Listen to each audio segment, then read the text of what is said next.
अस्सलामु अलैकुम वरहमतुल्लाहि वबरकातुहू। मैं डॉक्टर अमजद अली मशहदी सब्ज़वारी और आज हम डिस्कस कर रहे हैं एक बहुत ही दिलचस्प और इस्लामी तवारीख़ का एक अहम चैप्टर। मेरी मुराद आज का जो हमारा टॉपिक है वो टॉपिक है अहद अलस्तो बिरब्बिकुम। एक ऐसा अहद जो आपने मैंने आदम अलैहिस्सलाम से लेकर क़यामत तक पैदा होने वाले हर शख्स ने अल्लाह रब्बुल इज़्ज़त से किया, और अफसोस के दुनिया में आने के बाद हर शख्स अपने उस अहद को भूल गया। वो अहद क्या कहलाता है, वो अहद कहाँ किया गया, वो अहद हमने किस शक्ल में किया और वो अहद क्या था। आज की वीडियो में हम इसी को डिस्कस करने वाले हैं। देखें, औलाद आदम को बनाने से पहले अल्लाह रब्बुल इज़्ज़त ने हज़रत आदम अलैहिस्सलाम को बनाया, और हज़रत आदम अलैहिस्सलाम को अल्लाह रब्बुल इज़्ज़त ने मट्टी से पैदा फरमाया, और वो मट्टी एक ख़ास मकाम से वो मट्टी उठाई गई, फिर उसके अंदर पानी डाल के उसको कीचड़ बनाया गया, और वो कीचड़ कई साल तक पड़ा रहा, यहाँ तक कि उसके अंदर खमीर लग गया, उसके अंदर स्मेल पैदा हो गई। फिर वो उस कीचड़ जब वो खुश्क होने लगा, और खुश्क होकर जब वो ठिकरी की तरह, बजती हुई ठिकरी की तरह कट गई ज़मीन, यानी वो फटने लग गया कीचड़ खुश्क होके, तो फिर उस मट्टी से आपके और मेरे जद्द अमजद तमाम इंसानों के वालिद मोहतरम जद्दुल अंबिया जिन्हें कहा जाता है, और तमाम इंसानों के अबूल बशर जिनका लक़ब है, जनाब आदम अलैहिस्सलाम के जस्द खाकी को बनाया गया।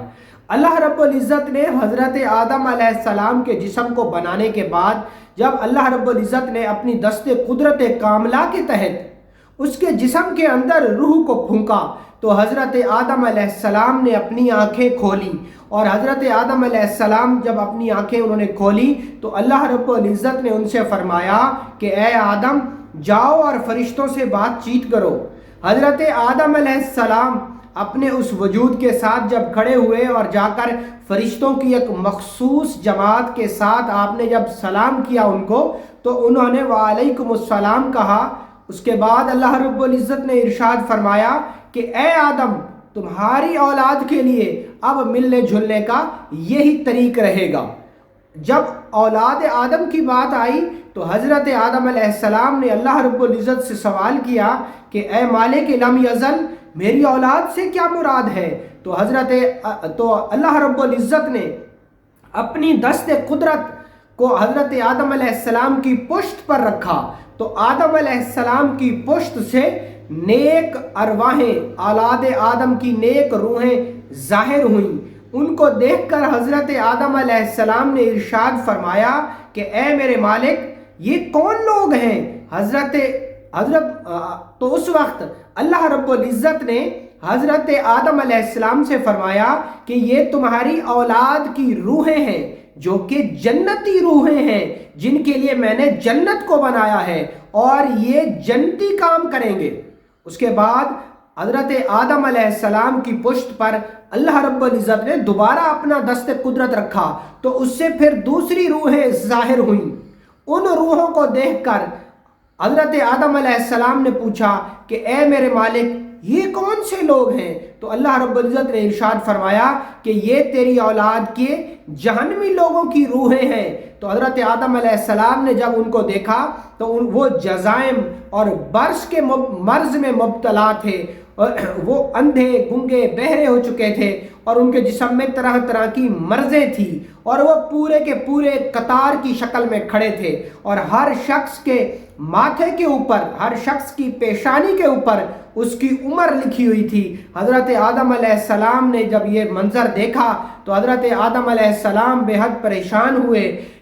उसके बाद हज़रत आदम अलैहिस्सलाम ने अल्लाह रब्बुल इज़्ज़त से सवाल फरमाया कि ए मेरे मालिक, ये मेरी औलाद इतनी बीमार क्यों है। तो अल्लाह रब्बुल इज़्ज़त ने इरशाद फरमाया, ताकि ए आदम, तुम मेरी नेमतों का शुक्रगुजार हो सको। उसके बाद जब ये रूहों का सिलसिला बन चुका तो हज़रत आदम अलैहिस्सलाम को अल्लाह रब्बुल इज़्ज़त ने उन तमाम रूहों को इकट्ठा किया। हज़रत आदम अलैहिस्सलाम को भी और हज़रत आदम अलैहिस्सलाम की तमाम औलादों की रूहों को भी अल्लाह ने मकाम नौमान पर इकट्ठा किया اور اکٹھا کرنے کے بعد اللہ رب العزت نے ارشاد فرمایا کہ الستو بربکم، کیا میں تمہارا رب نہیں ہوں؟ تو روحوں نے یک زباں ہو کر، جو نیک اور جنتی روحیں تھیں، انہوں نے ارشاد فرمایا کہ قالو بلا، کیوں نہیں، تو ہی ہمارا رب ہے۔ بعض مورخین نے لکھا کہ نہیں، تمام تر ارواح نے کہا، تمام تر ارواح نے اللہ سے عہد کیا کہ قالو بلا، کیوں نہیں، تو ہی ہمارا رب ہے۔ اس پر اللہ رب العزت نے ارشاد فرمایا کہ میں تمہاری اس گواہی پر 7 آسمانوں اور 7 زمینوں کو گواہ ٹھہراتا ہوں، اور تمہارے جد امجد حضرت آدم علیہ السلام کو بھی تم پر گواہ مقرر کرتا ہوں، تاکہ تم قیامت کے دن اپنی اس عہد سے منحرف نہ ہو جاؤ، اور کہیں تم جب جسمانی لبادہ اوڑھ کر تمہیں زمین پر بھیجا جائے تو تم اس بات سے منحرف نہ ہو جاؤ، اور مجھ سے عہد کرو کہ تم روئے زمین کے اوپر جا کر میرے ساتھ کسی کو شریک نہ ٹھہراؤ گے۔ بے شک میں ہی تمہارا معبود برحق ہوں، اور میں ہی لائق پرستش ہوں، میں ہی لائق عبادت ہوں۔ تو آدم علیہ السلام کی تمام اولاد کی ارواح نے اس کا عہد کیا، یہ ایک وعدہ کیا اللہ رب العزت کے حضور کہ بلا شبہ تو ہی ہمارا رب ہے، تو ہی لائق پرستش ہے، تو ہی لائق عبادت ہے۔ تو یہ وہ پہلا عہد تھا، یہ وہ پہلا وعدہ تھا جو اولاد آدم کا اللہ رب العزت سے ہوا، جو مالک کا مخلوق کے ساتھ ایک عہد ہوا، اور اس عہد کو تاریخ نے عہد الست کا نام دیا، جس کو عہد الستو بربکم کا نام بھی دیا جاتا ہے۔ یہ وہ وعدہ تھا جو ہم روحوں کے عالم میں، جو ہم عالم ارواحوں میں، ہم اپنے رب کریم رؤوف الرحیم رحمت للعالمین رب سے کر کے آئے تھے کہ اے مالک، جب تو ہماری روحوں کو جسم انسانی دے کر روئے زمین پر بھیجے گا تو ہم صرف اور صرف تیری ہی عبادت کریں گے، تجھ ہی کو خدا مانیں گے، تیری ہی پرستش کریں گے، ہمارے سجدے، ہمارے رکوع، ہماری قیام، ہمارے نفع اور نقصان کا رخ تیری طرف ہی ہوگا، بلا شبہ ہم تیری ہی عبادت کریں گے۔ لیکن افسوس کہ اولاد آدم اس دنیا میں آنے کے بعد اپنے اس عہد الست کو بھول گئی، اور آج اس دنیا میں آ کر ہم تمام تر انسان اپنے وعدے کو بھول چکے ہیں، اور اپنے دنیاوی امور میں ایسے پھنس چکے ہیں کہ کوئی بھی شخص اس دنیا کو چھوڑ کر جانا نہیں چاہتا۔ ہم نے اس دنیا میں ایسے ٹھکانے بنائے ہیں کہ جیسے لگتا ہے کہ ہم نے اس دنیا میں ہمیشہ رہنا ہے اور اس دنیا کو چھوڑ کر نہیں جانا۔ اس وعدے کو برآور کروانے کے لیے اللہ رب العزت نے اولاد آدم علیہ السلام کے لیے بار بار یکے بعد دیگر